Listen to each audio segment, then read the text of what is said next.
কেন ডাকছো? কিছু কইবা?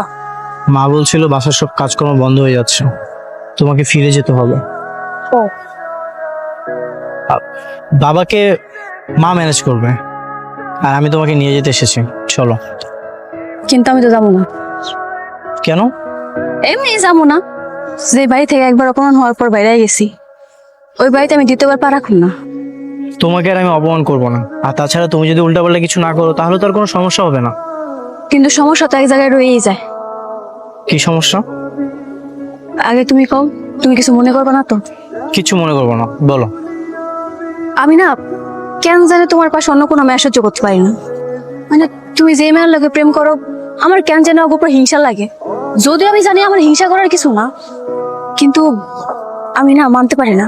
আমি নিজের অনেকবার বোঝানোর চেষ্টা করছি, তুমি বড় লোক আর আমি গরিব ঘরের মাইয়া, আঙ্গবিতে কোনো কিছু হওয়ার না। তারপর আমার মন তো মানে না, আমার মনটা আমি কোনোভাবে বুঝাইতেই পারি না। মানে? মানে আমি হয়তো তোমার অনেক পছন্দ করে ফেলাইছি, ভালোবাসা কইতে পারো, লাভ কি? তুমি তো আর আমার ভালোবাসো। এইসব তুমি কি বলতেছো? আমি তোমাকে নিয়ে এগুলো ভাবি না, আর তোমার সাথে প্রেম ভালোবাসা এগুলো তো প্রশ্নই আসে না। সবার লাইফে না প্রেম ভালোবাসা আসে না। থাক, আসতে বলবো না। তুমি ভালো থেকো, আজকের পর থেকে আমি তোমার কোনোদিন বিরক্ত করবো না।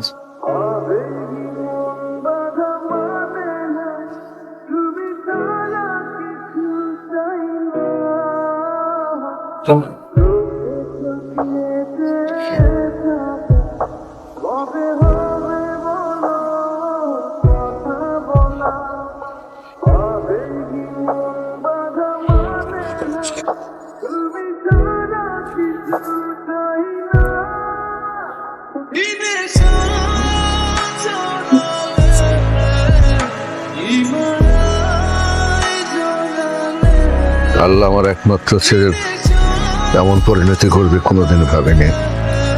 বাবা, একদমই টেনশন করো না। আমি তো বেঁচে আছি, মরে তো আর যাইনি। ডাক্তার তো বলেছে ও যদি ঠিক মতো খাওয়া দাওয়া করে, ওর চিকিৎসা যদি ঠিকঠাক মতো হয়, তাহলে ও ধীরে ধীরে সুস্থ হয়ে যাবে। কিন্তু ও তো কোনো নার্সের সেবাই পছন্দ করছে না। ওর পায়ে ইনজুরি, কোমরে ইনজুরি, বুকের হাড়ে একটা সমস্যা আছে, কাউকে রাখতে পারতেছে না। এই অবস্থা চললে তো ওর সুস্থ হবে না। তোমরা একদমই টেনশন করো না। তোমরা তো আমাকে নিয়ে টেনশন করতে করতে নিজেরাই অসুস্থ হয়ে যাবে। আচ্ছা, আমি একটা কথা চিন্তা করছিলাম। কি বলো?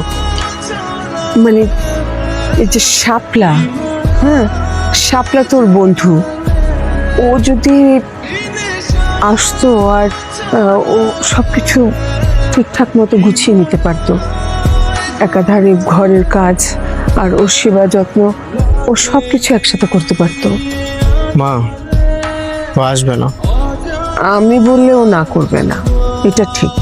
তাহলে তাই করো, ওকে কল করো, দেখো আসে কিনা।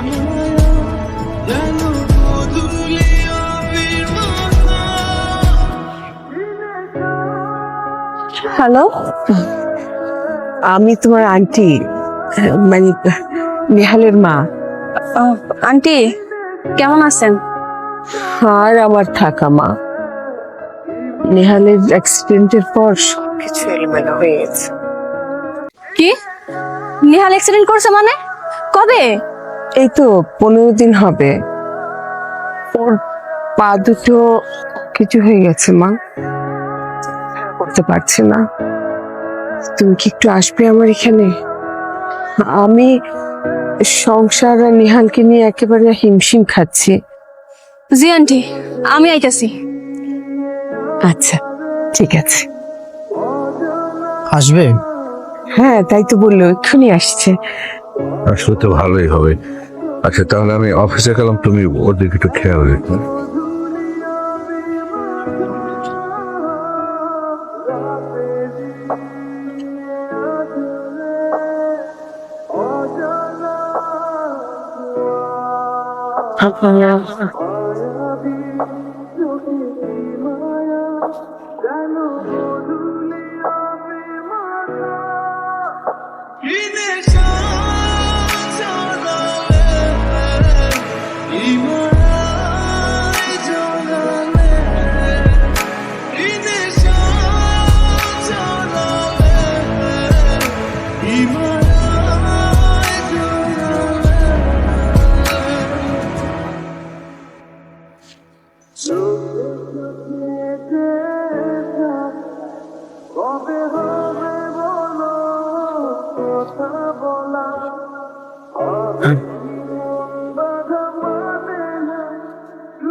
আন্টি ডাকছিলেন? হ্যাঁ, আসলে তোমাকে আসলে একটা কথা বলতে চাচ্ছিলাম। কথাটা কিভাবে যে বলবো সেটাই বুঝতে পারছি না। কন কি করবেন? কোনো সমস্যা নাই, কন। মানে নেহালের ডাক্তার তো বলেছে নেহাল সুস্থ হয়ে যাবে, আর এই কদিন তুমি যেভাবে ওর সেবা শুশ্রূষা করছো তাতে আমাদের বিশ্বাস যে নেহাল খুব দ্রুত সুস্থ হয়ে যাবে। সেই জন্যই আমি আর তোমার চাচা চাচ্ছিলাম। কি চাইতেছেন আন্টি? তুমি যদি নেহালকে বিয়ে করতে রাজি থাকো তাহলে তোমাদের বিয়েটা আমরা দিয়ে দিতাম। তুমি কি আমার নেহালকে বিয়ে করতে রাজি আছো মা? মানে দেখো, নেহাল এখন অসুস্থ, এটা ঠিক, কিন্তু তোমার সংস্পর্শে এলে খুব তাড়াতাড়ি সুস্থ হয়ে যাবে, এটা আমরা বিশ্বাস করি।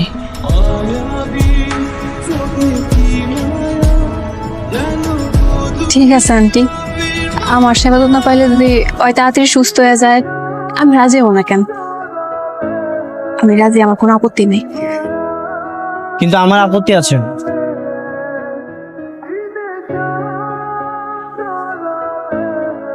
মা, আমি বিয়ে করতে পারবো না। কিন্তু কেন?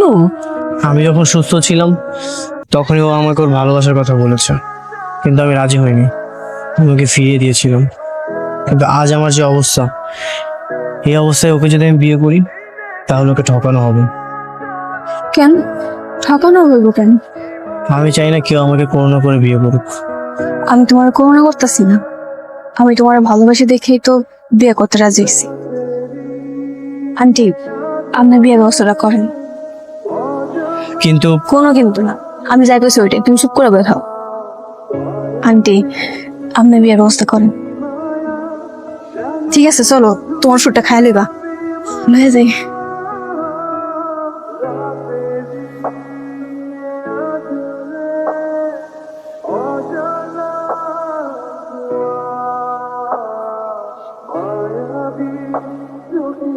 এইভাবে আর তোর বেশি দিন হাঁটানো লাগবে না মগা, তুই তাড়াতাড়ি সুস্থ হয়ে যাবি।